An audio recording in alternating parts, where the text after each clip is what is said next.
On the show tonight, President Bola Tinubu has welcomed the latest report on the country's trade balance to becoming a $1 trillion economy by 2030.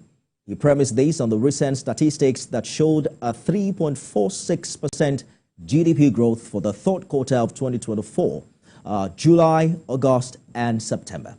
The third quarter report by the National Bureau of Statistics showed that Nigeria's gross domestic product grew by 3.46% compared to 3.19% growth recorded in the second quarter.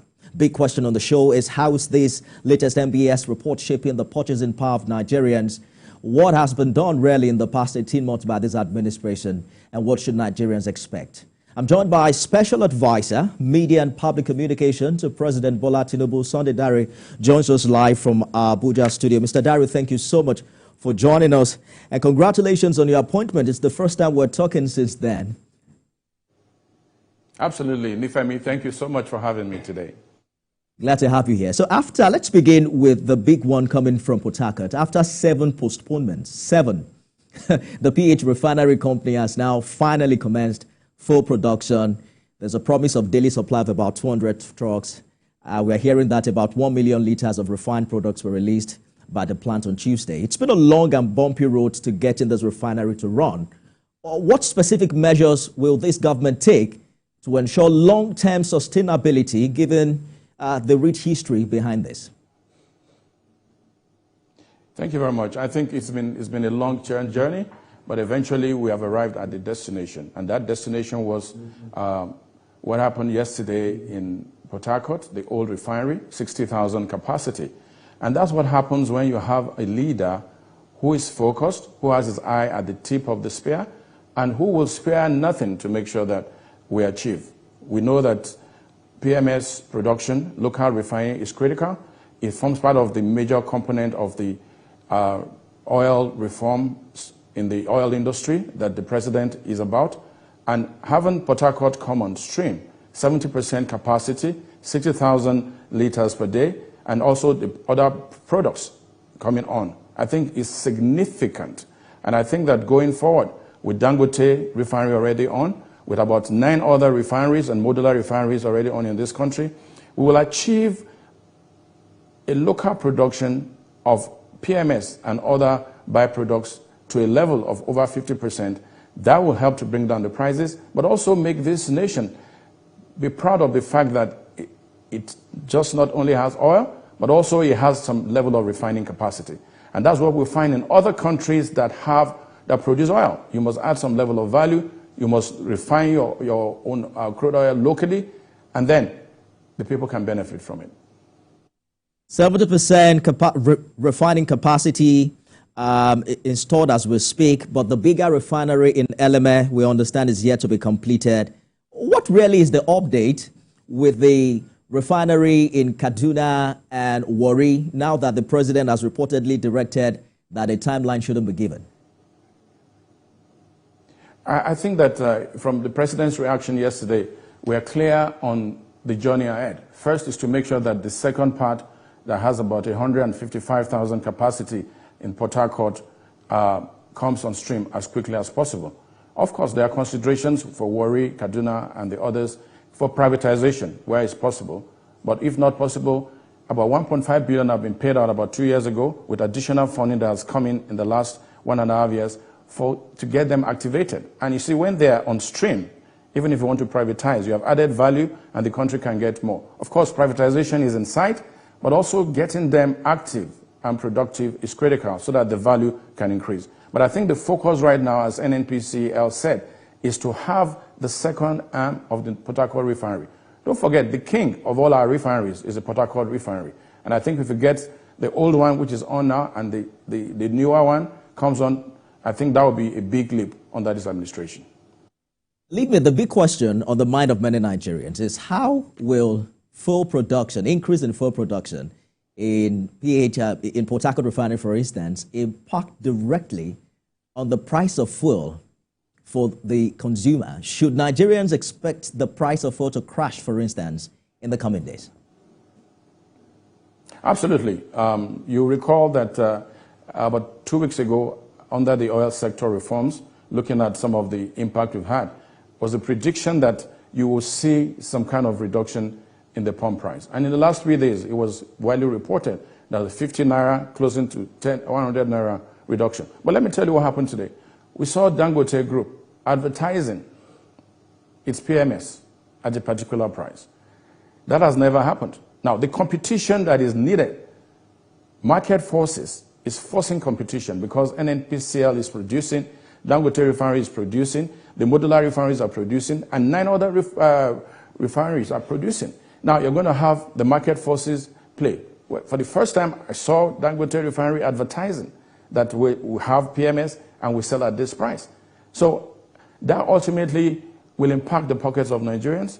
It's not going to may not be significant in the short run, but absolutely in the long run, it's going to be significant. It's going to obey the laws of demand and supply. Of course, we also know that there's a dollar component of it. But while the dollar component might still be slightly high, the cost of transportation, for instance, in the Port Harcourt region, and also states that are closer to the refineries, will witness significant reduction in the PMS prices, but also it will spread across the country eventually. But I think we've moved from zero refining, zero, to a point where we are almost at 25–30%. And for me, that is progress, and there's a success story in what happened in Port Harcourt yesterday. Nigerians are counting on that, especially what it means for how much they pay per litre of PMS. Looks like it's a good week for the presidency in the midst of the many criticisms in recent times. The recent GDP growth figures are quite encouraging, growing by 3.46% compared to 3.19% in the second quarter. But what specific policies, Mr. Dare, will government implement this time to sustain this growth and address the country's economic challenges? Because for the average Nigerian, it all boils down to their purchasing power. They're asking, how can they afford buying food this December, for instance? Well, absolutely. You know, December is a good marker. But I think if you back up a little bit from the onset, the president was clear about the journey ahead. We've had some headwinds when it comes to the Nigerian economy and the numbers, which is also, if you benchmark it against what happens across the world, it's the same headwinds. But every country has to deal with its own peculiarities. And that's why you've seen this president introduce key reforms in about 13 to 14 different sectors. And when, you know, I tell you, it's time to turn the page. We've had 18 months of explaining this. It's time to turn the page in the sense that we'll need to now tell Nigerians and show the impact, the fruits that have been born from these reforms. And it's the collectivity of these reforms that will eventually ease the inflation, that will ease the high cost of living. For instance, you look at the minimum wage. It might not be sufficient, but we've had at least a response from this government. You also look at the number of jobs created for MSMEs alone, 240,000 direct jobs. You look at manufacturing, 75 billion naira for 75 manufacturing companies. More than 21 of them have drawn that money. And so all of these are injection of funds to different sectors of the economy, to the young people, to the small businesses, medium businesses. All of this injection of funds circulates in the economy and improves the volume of trade, the volume of commerce that we have in the economy. And I think there's one singular objective on the part of President Bola Ahmed Tinubu, to make sure that this economy is revved back again, but also making sure that we have the necessary foundation for us to be able to progress, so that we don't go back and forth when it comes to inflation. The inflation is high right now, but as other elements from fiscal to monetary policies are taking place, as our manufacturing industries crank up and employment numbers also crank up, we've seen in the recent report, it's dropped by 4.6%. It might be minuscule, but then we've seen progress. Every little progress, when it comes to reforms, is not a jump from 0% to 100%. Reforms are progressive, yielding impact and results. And that's why we've decided that we're turning the page.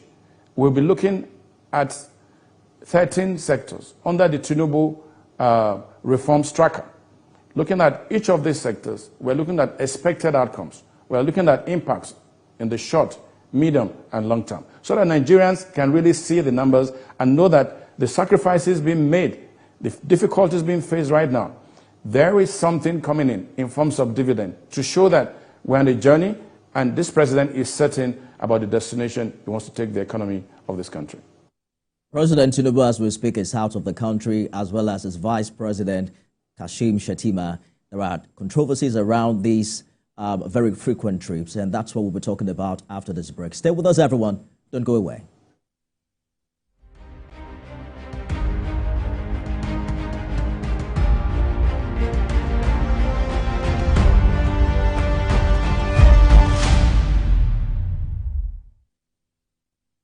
Special Advisor, Media and Public Communication to President Bola Tinubu, Sunday Dare, is my guest on the show this evening. Thank you for staying the course on the program. President Tinubu has now begun a state visit to France to honor an invitation from President Macron. Vice President Shettima has also left for Abidjan. I'm wondering what you make of concerns about the frequency of foreign trips by the president and the vice president. Can you justify, for instance, the necessity of these trips and provide details for Nigerians as regards their benefits? Because there are some who are saying, you know what, there are too many problems back at home. Maybe you should just stay around for a while.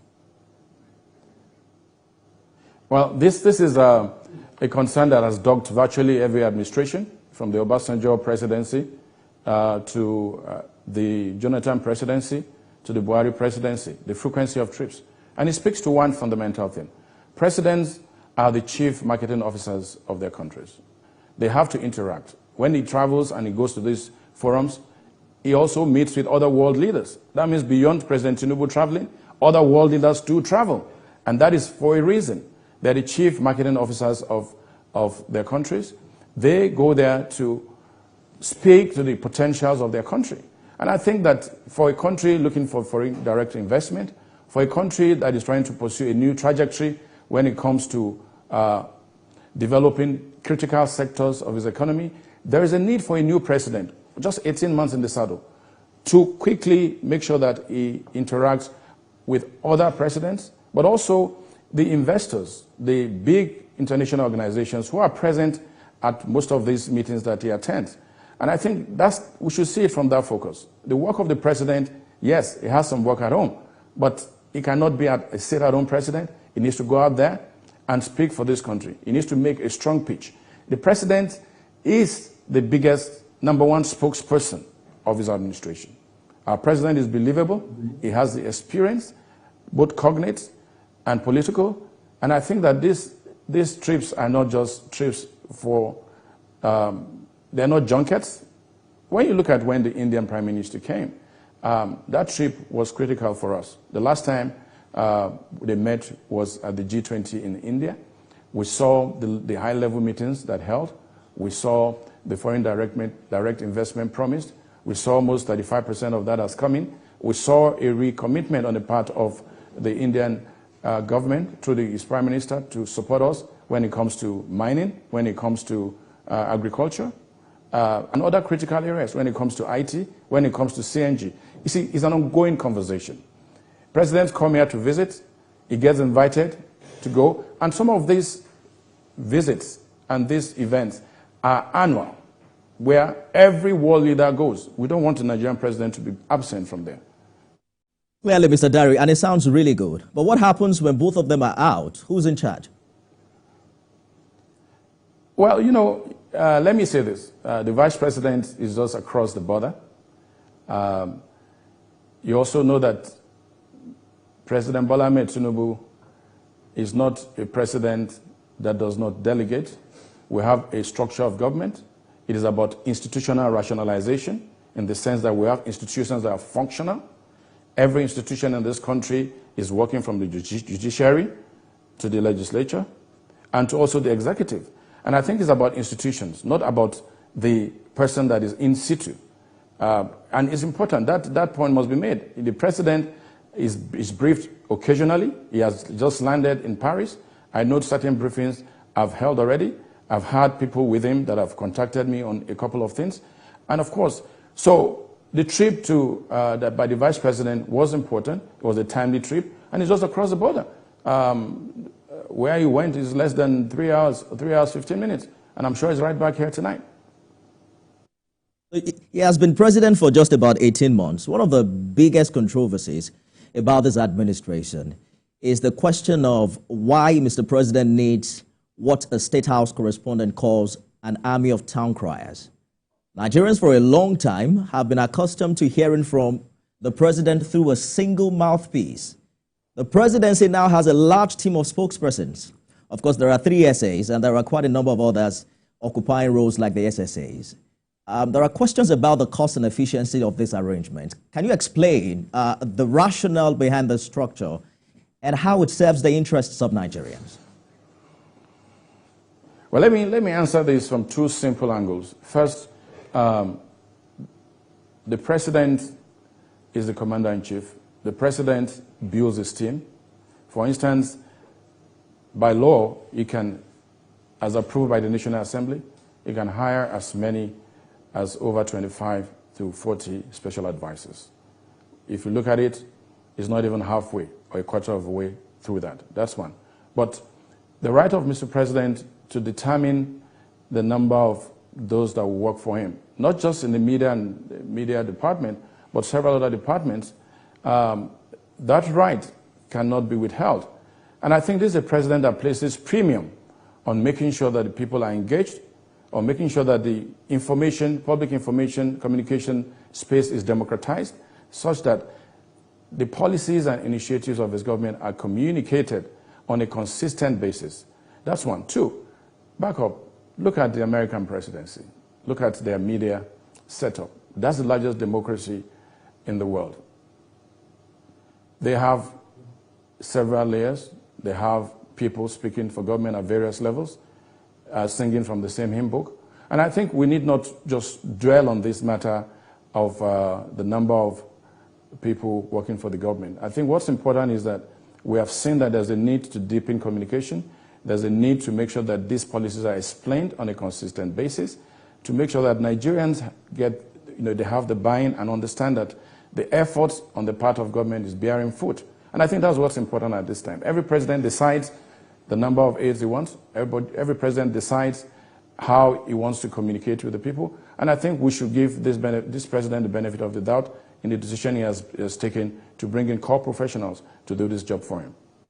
Well, some of the things people have talked about is the fact that at this critical juncture in our nation's history, there is need for government to show, some understanding by cutting significantly the cost of governance. But for those who are also familiar with the nomenclature, but the cost of government is being cut in critical areas, and if it bears repeating at this point, you look at when it comes to the number of aides, security aides of our ministers, number of vehicles that they're on. But also, let's talk about the bigger numbers. Our debt to whatever ratio has gone down from 90-something% to 68. We're repaying about 16 different loans inherited by 3 or 4 administrations. The country is inching towards a $1 trillion economy from about $437 trillion that we have right now. So the government is doing something right. And you see, all these indicators, these are the big numbers. And that is what we need to look at. Are the big numbers coming down? Because once you're able to bring down the big numbers, you free up resources for the country. Now, and I think that's the most important at this point. All right. For those familiar with the nomenclature of the president's media aide, they typically will know who captains the ship. Nigerians want to know who heads this team of the president's special advisor in this regard. Nifemi, we have a team. I think the mentality is that we have a team of professionals working together. And because we are core professionals, we know what to do. We've met, we're clear about the parts. When you look at the designation also, it's very clear. And, back up to what a newsroom is like. You have an editor, you have an editor-in-chief, you have a deputy editor-in-chief, you have a copy editor, you have a sub-editor, you have reporters spread around. And they work together to produce a newspaper daily that is comprehensive, that is factual, that is readable. They also work together to produce weekly magazines. A television station also shows up on the top of the hour because having so many people working in the background, the strength. And I think that's the way we operate. We have a are you saying that, we have a collegiate... Are you saying, Mr. Dari, are you saying that the president is not concerned about the need for various spokespersons, for instance, to be coordinated and speaking with one voice to avoid confusion and mixed messages? We're coordinated. There are no divergent forces. There are no divergent voices. We're coordinated. We're coordinated. We're coordinated. Right. And when you look at what we have, there is a coordination. You understand? So this idea that we're not coordinated, I don't know where it's coming from. I'm right inside the team. I don't see that. We know what we need to do. We're getting the job done. And I think it's important. Our main primary responsibility is to make sure that we run a coherent strategic communication for this president in terms of the policies, the initiatives and programs of this government, but also making sure that we stay consistent on messaging so that people understand that this president is about changing the fundamentals of our economy and improving the lives of millions of Nigerians who have voted him into office. We have completely run out of time, but you recently launched the Tinubu Reforms Tracker, and we're showing the slides on the screen just now, projecting what this administration has been able to achieve and how, government will ensure that these reforms are implemented effectively and transparently. Many Nigerians are concerned that perhaps prior to this time, we haven't been hearing much about precisely what this government is doing. In a minute, if you can, what can Nigerians expect from this initiative and where can they get the information? Absolutely, thank you. The Tinubu Reforms Tracker, which is from the media team, is to say that 18 months down the road, we can begin to turn the page. We can begin to come out with results about some of these key reforms. We've looked at, we're looking at 13 various sectors. Already we've done that of the oil sector. We've done the one for MSMEs. We're moving to manufacturing. And I think what we're going to get here is we're going to get nuggets of information that is critical. Not just numbers about those that have benefited and the impact, but also critical and unique information will be given to Nigerians to know that these opportunities exist. And then they can apply themselves to it. We have found out that many people do not even know that these opportunities exist. You have 918 billion for de-risking. We have 50 billion for MSMEs, low credit to start businesses. So we believe this will serve two purposes. First, provide updates, impact assessment of what these things have done, and also unique information that will empower Nigerians to apply themselves to these opportunities spread across almost 13 or 15 sectors in our economy. Special Advisor, Media and Public Communication to President Bola Tinubu, Sunday Dari, thank you so much for talking to us, and we wish you all the best. Thank you, TVC, for having me, and have a good evening. That's our show today, everyone. You can watch it again at midnight and at 6 a.m. tomorrow. I am Nifemi Oguntoye. See you again soon.